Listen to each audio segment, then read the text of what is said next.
Hello and welcome to the Daily Mill for Friday, the 25th of November 2022. In today's Mill news, we have a preview of the game tomorrow against Brøndby IF.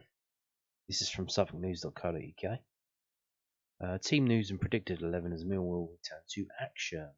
The Lions will be hosting international opposition again for the second time in 2022, indeed, after we hosted Sweden's Hammarby.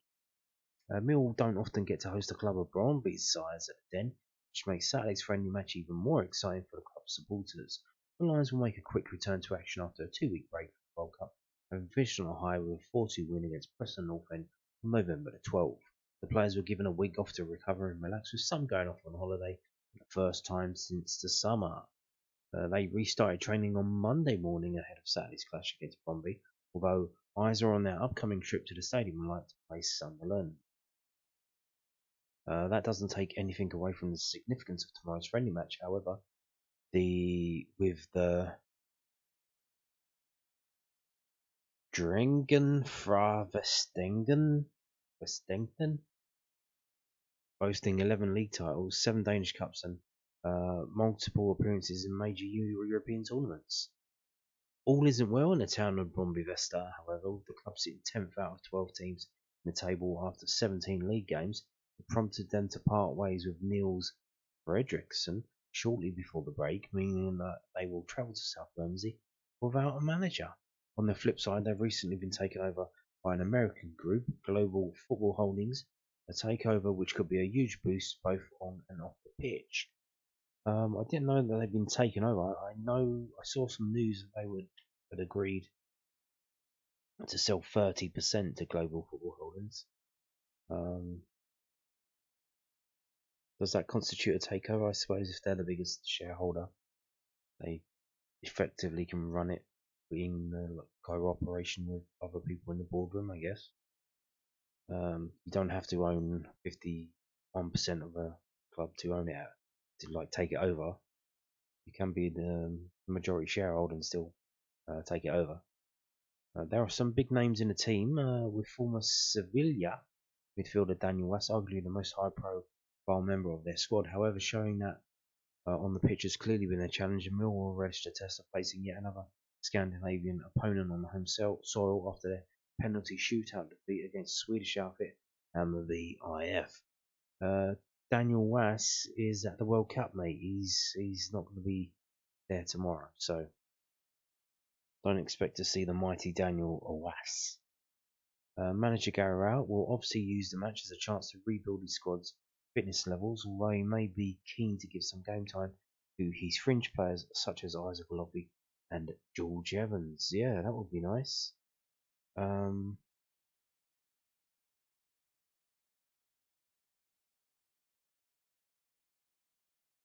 Furthermore, the likes of Ryan Leonard and Sean Ashton, both hamstring, could be eased back into action after recovering from their injuries, although Benica Fobi remains ruled out. Rowett previously told News at Den that he was excited to host a traditional and successful club, adding that it should be a really good test, different type of test, and good experience. The Millwall boss has said that the Lions are set to have a second friendly fixture ahead of their trip to Wearside, and that the squad will be split across the 2 matches in order to give everyone a suitable amount of game time ahead of their return to competitive action. So there you go. That's all you need to know. One thing to note, this game kicks off at 1 o'clock if you're still interested in going down to the Den tomorrow. And that is because the big game for Denmark is tomorrow in the World Cup, 4 o'clock kickoff against France. So obviously, if any Brøndby fans are going to this game tomorrow, straight after the game, they want to watch the Denmark game. So I wonder if the club will put that on for them. I don't know. Probably don't want them hanging around after the game for 90 minutes. But maybe you do, because they could spend the money in the SC16 bar. Yeah, there you go. So they say the starting 11 will be Long, McNamara, Hutchinson, Cooper, Wallace, Mitchell, Saville, Vogelsammer, Fleming, Bury, and Bradshaw. Although, does it really matter?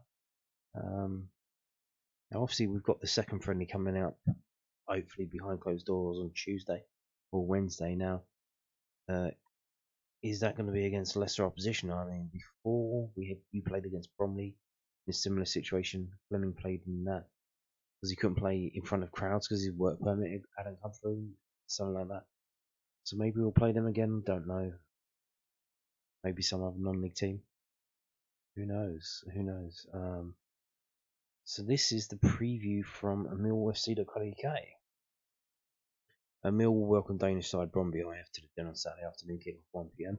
With the Sky Bet Championship taking a break across November and December 2022 FIFA World Cup in Qatar.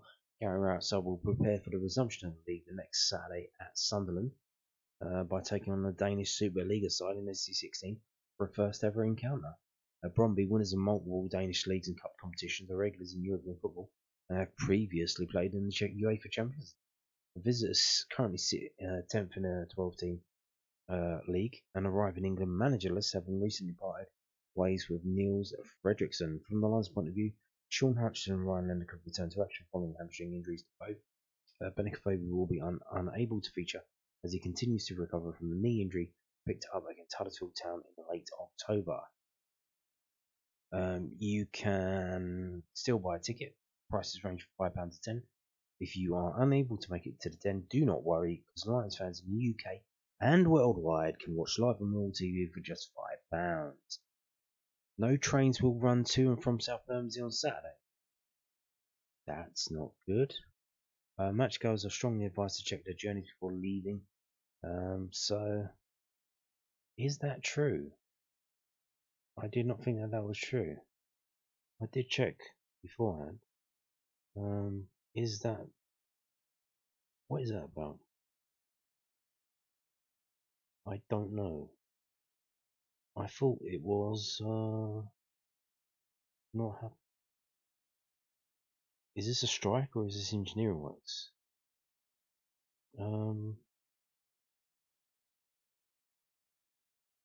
Pretty sure trains are running.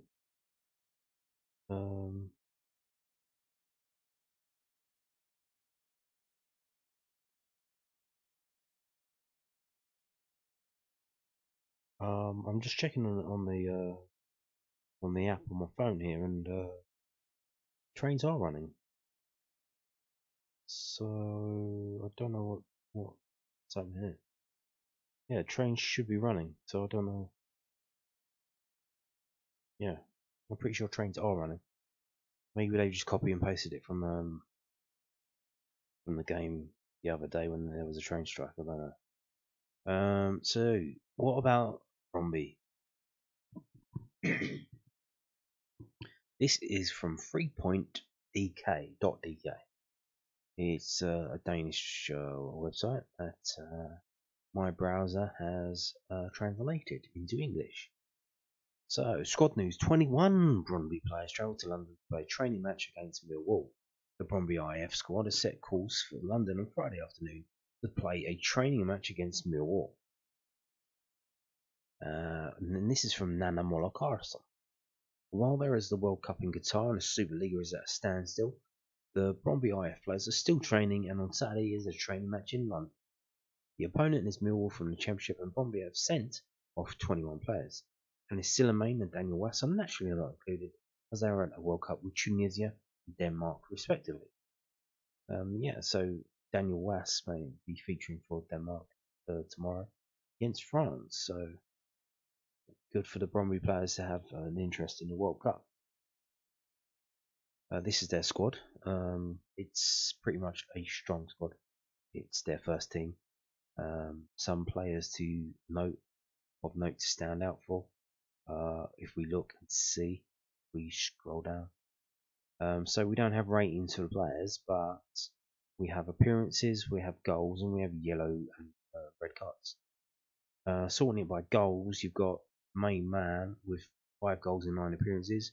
Ohi Homo Juonfo, yeah. And then after that, you got 3 in 6 starts and 6 sub appearances. It's Oscar Suatu. Anis Ben Silamin won't be there. He's at the World Cup.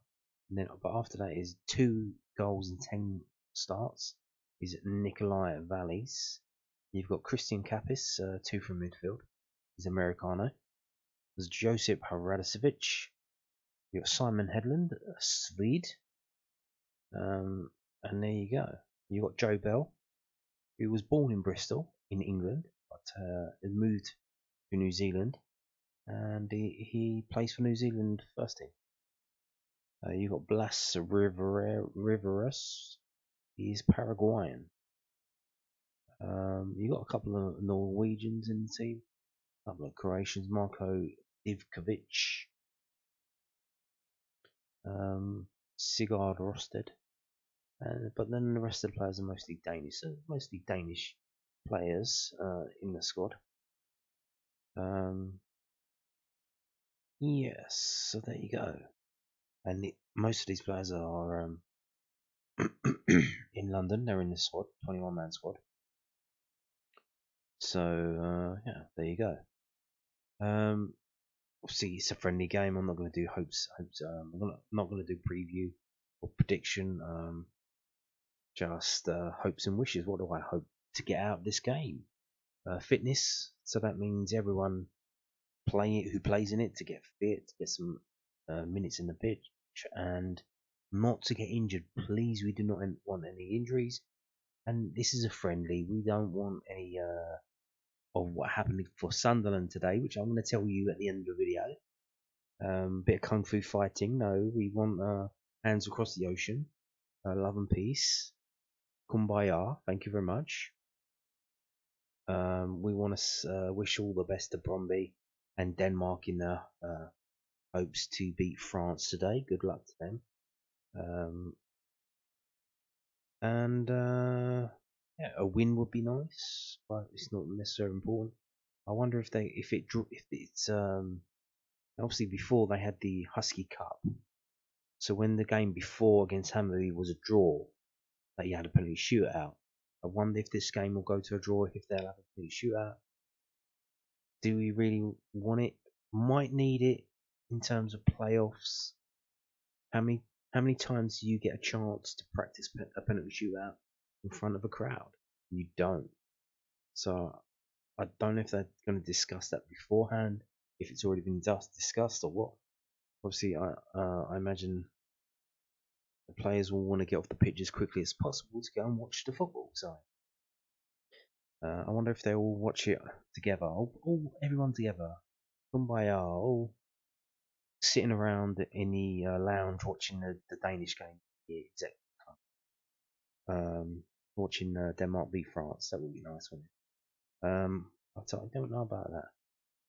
Yeah, hope. What do I hope? I hope some of the under 21s, especially ones who haven't featured yet. Obviously, we've seen Restart to Vlodge play. Did he play Dartford in the friendly pre-season? I think he did. Like players like Abdul Malik. He's done very well recently. Not only that, but he could have scored a lot more goals. Passes it when he gets into situations. He's very unselfish in front of goal, and that should be rewarded. I hope he gets involved in this if he's fit and available. Players like Nana Boateng's come back from injury. Who else? Who else have we got? Players like George Walker and Carl Smith. I mean, probably a bit too early for them. They probably need another season or two. But if Garrow could have a look at them and maybe consider them, but yeah, that's what I hope.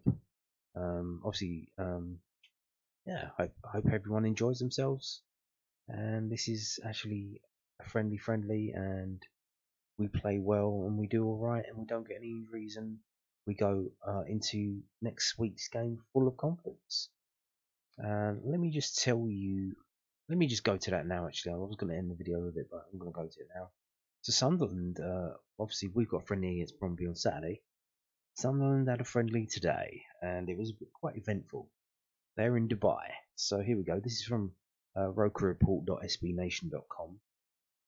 It's like a fanzine website. So, and his player ratings. Who's Andy? I don't know. He's what geezer who writes this. Andy Tomlinson is the geezer who writes this. Shit show in the sun ends with a 1-0 win for Sunderland. So Sunderland played a game in Dubai. Our lads got minutes into their legs, and there was far too much carry on between the actual play. And here's how handy rated Mowbray's men. Yeah, apparently a few crazy tackles flying in, which the Sunderland didn't appreciate. So it all kicked off, and if we scroll down, so he did the ratings for the game. He watched the game. They broadcast it on the internet for them to see it. So let me show you the substitutes. Lyndon Gooch, 6 out of 10. Put in a couple of dangerous crosses and had one left-footed effort comfortably saved, then got into an altercation which led to his enforced substitution. So 6 out of 10 was his football rating. For his fighting skills, 9 out of 10. Left, right, good night. Yes, he was the one who had got involved in a little who kicked it off, and then all the other players went into a bit of a holding match and shoving match. Not only that, but everyone's complaining because cameraman 0 out of 10. It's probably best not to hire a camera operator who not only is blind but only has an iPhone available to film with. Very poor. Yeah, the camera quality was not good, and the cameraman didn't follow the football. So a bit of a shit show for them. But yeah, the team they played, and not mentioned is Al Shabab. Al Shabab. So there you go. And that was them today. So now we're going to move on to this story. Interesting story from londonnewsonline.co.uk. It's a bit of the background situation into Zian Flemming transfer and how that occurred. The full exclusive story on Millwall landing Zian Flemming, a no release clause in den deal, and Lions fight for it off later interest from Olympiacos. There are plenty of twists and turns in every transfer, and the full details of Millwall's pursuit of Zian Flemming underlines the persistence required to get their club record deal across the line.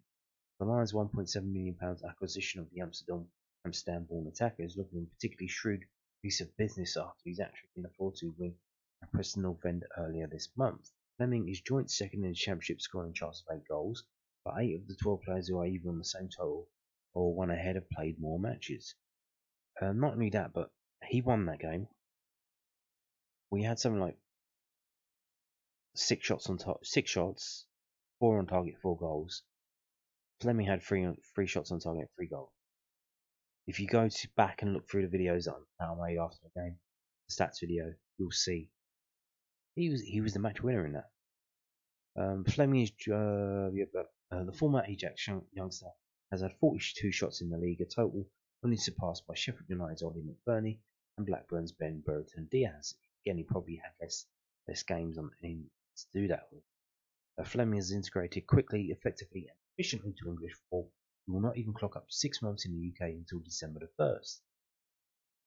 Everything suggests he's only going to get better.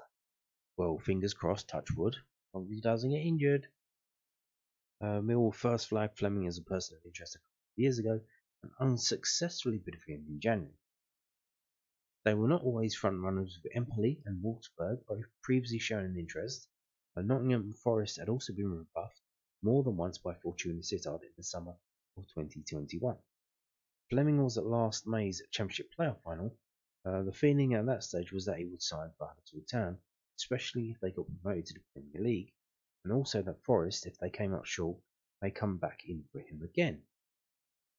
Flemming's visit to London was very much with the view that one of those clubs would be the next step in his career.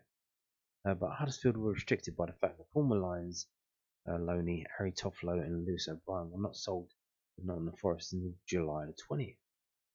Again, because they were in the playoff final, we've heard about that before from Millwall. It pushes everything back. It shortens your close season, and deals getting done. So Huddersfield getting to that playoff final could have helped us. The Terriers had to wait for the transfer cogs to start moving with outgoings first. Millwall, by contrast, already knew that Jed Wallace, such a pivotal influence in the final third, would not be re-signing and were able to press ahead.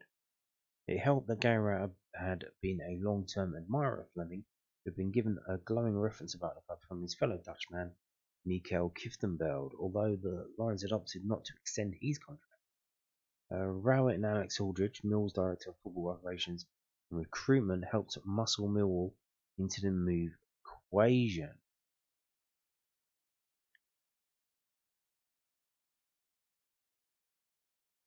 And then there was the own due diligence that Flemming chose to conduct on his suitors. The attention to detail he placed on his career on the playing side, paying out of his own pocket for fitness and nutrition specialists in the Netherlands, was matched off the pitch with no stone left turned. Flemming had several detailed Zoom sessions with Rowan and had a list of pre-prepared questions, writing down responses in a notepad, not the norm. Aldrich, meanwhile, spoke at length with Flemming's agent and father to talk through the club's ambitions for the season ahead. With Rowett staying in close contact with Flemming, sending him pictures of the pitch renovation taking place at Calmont Road over the summer, Aldrich pushed ahead with Sittard. Flemming had renegotiated his contract in his final year at Fortuna. Previously, he had a release clause of €500,000 if they were relegated from the Eredivisie, but there was no release sum in the event that they stayed up. Flemming bumped the relegation release to €1 million, but also negotiated one that could be triggered outside of that situation. His 12th goal of the 21-22 season, a 1-0 win at NEC Nijmegen on the final day, saved Fortuna from the drop. It proved his final contribution. The Lions activated the clause, but there was another wobble when Olympiakos, also owned by free-spending Forest Supremo Evangelos Varanakis, came in offering at least £500,000 more to Sittard just days before Flemming was due to arrive in London. The Greek club could offer Champions League football and more lucrative terms to Flemming, but the player stayed firm in his intent to join Millwall, who in turn resisted pressure to up their bid to compete with Olympiakos. The Lions had pulled out all the stops to get Flemming. Rowett had promised him the number 10 shirt, a symbolic gesture that indicated he was going to be a major player. The heavy championship interest had also only fueled Flemming's belief that he had the skill set to shine. Flemming has no release clause in his Millwall contract. It doesn't take a neurosurgeon to work out that the clubs from a higher level will already have taken note of his early impact in SC16. The feeling inside the club is that there is more to come from Flemming in his general play. Millwall fans quickly labelled him the Bermondsey Bergkamp after his arrival, but before they had seen him in action. The perception is that the Dutch attacker will be a silky playing between the lines, picking up the ball on the half-turn. Flemming feels far more British, if that makes sense. Technically very solid, excellent with his ball striking, and strong in the air when crosses are played in. What's more, he gets all kinds of goals. Not only is he able to find the back of the net from the edge of the box, his sumptuous finish at Rotherham, which was nominated for October's Championship Goal of the Month, prime example, but he is just as likely to poach one from close range. His third goal at Preston also underlined his composure. It would have been easy to snatch off Thrash at the cross from Danny McMahon. Instead, he calmly took a touch before sliding home. Jed Wallace's boots were big ones to fill, but Flemming so far is looking more than capable of doing that. I think he's got the possibility of doing more than that, to be honest with you. A lot more. I think he's there already. He's got the possibility to do a lot more than that. Yeah, I think compared to Jed Wallace obviously playing mostly on the right, partly as a winger, and then later with the formation change playing in a bit more. When we had injuries, he was playing up front with Mason Bennett. But most of his goals came from penalties and free kicks. Whereas you've seen with Flemming so far, he can just make goals out of nothing. I mean, he shoots a lot. When he first started playing, he hit the bar loads of times, and it seemed like he was like getting his eye in. And now he knows where the goal is, and he can score quite easily. Yeah, I think he's a diamond. Like I said, touch wood, he doesn't get injured, and we should do quite well this season because of him. So yes, please, thank you very much. And on that note, thank you for watching and goodbye.